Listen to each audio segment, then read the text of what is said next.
Ayan guys, naghanap ako ng cellphone charger. Wireless yan, nakita namin sa Autobox. So try lang namin kung maganda talaga siya. Pero pang mayaman yung itsura, pero mura lang siya. Affordable lang lahat. Hindi sa ganun ka talaga yung presyo niya. Kayang-kayang bilhin kahit sino. Yung itsura niya lang pang mayaman ko niya. Tagal-tagal ng panahon na na-invento ito. Siguro ilang taon na. Ngayon lang ako nakabili ng wireless na pangkotse, no. So subukan ko talaga. Yung ibang mga kasama ko nakabili na sila eh. Ako lang hindi pa. Kasi sila rich. Yan guys. Try natin.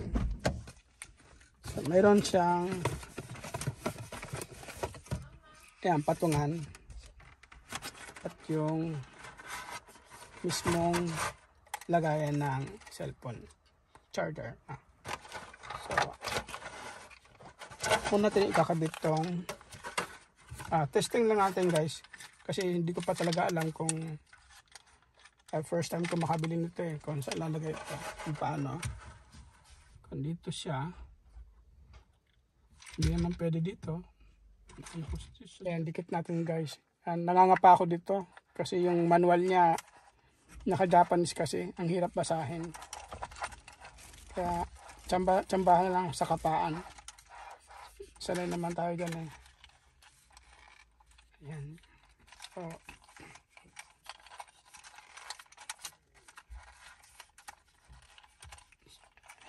sanay tayo sa kapaan eh. Kapa lang pag may time. Diba? Ayan, try natin dito. Kung ganyan ba siya. Ayan, kasi pwede na dito yan. Ayan.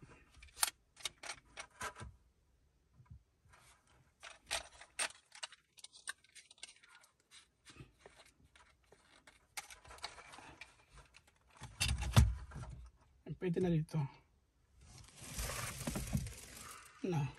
Ayan, try natin. Tuntog yung cellphone niya. Ayan. Pwede na yan. I-adjust na lang. Okay. Tuntog yung cellphone niya. Hirap mong tanggalin ito. Plastic. Pati sa plastic nangangapa ako. Ano ba yan? Ganun ba pag tumatanda na?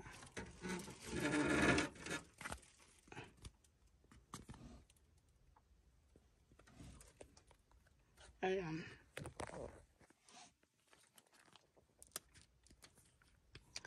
Siya na pinagtanggal ko. Kasi sanay siya.